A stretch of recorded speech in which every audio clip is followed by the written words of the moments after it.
সুজির তৈরি এই স্ন্যাক্স বানানোর জন্য প্রথমেই কড়াইতে সর্ষের তেল দিয়ে তার মধ্যে জিরে আর জোয়ান ফোড়ন দিয়ে তার মধ্যে কাঁচা লঙ্কা দিয়ে একটু ভেজে নিয়ে তাতে জল ঢেলে দিয়েছি।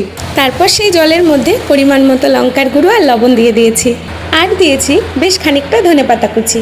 জলটা ফুটে গেলে তার মধ্যে দিয়ে দিয়েছি সুজি দিয়ে নাড়াচাড়া করে একদম শুকিয়ে নিয়ে নামাতে হবে। দুটো আলু এখানে সেদ্ধ করে রেখেছিলাম, সেই দুটো আলু দিয়ে আর একটুখানি কর্নফ্লোর দিয়ে এটাকে ভালো করে মেখে নিচ্ছি। ওটা খুব নরমও হবে না আবার খুব শক্তও হবে না, তে এটা ভাজার সময় একদম ভেতরটা নরম থাকবে আর উপরটা হবে একদম ক্রিস্পি। এইবার মাখা হয়ে গেলে একটু হাতে তেল মাখিয়ে নিয়ে এরকম লম্বা লম্বা করে লেচি কেটে এটা ছোট ছোট করে টুকরো করে নিচ্ছি। এইবার ভাজার পালা। সর্ষের তেলটা মিডিয়াম গরম হলে তার মধ্যে ছোট ছোট টুকরোগুলো দিয়ে একদম লাল লাল করে ভেজে তুলে নেব। ব্যাস, সুজি দিয়ে তৈরি আমাদের এই টেস্টি স্ন্যাক্স রেডি। এবারে টমেটো কেচাপ দিয়ে গরম গরম সুজি স্ন্যাক পরিবেশন করলে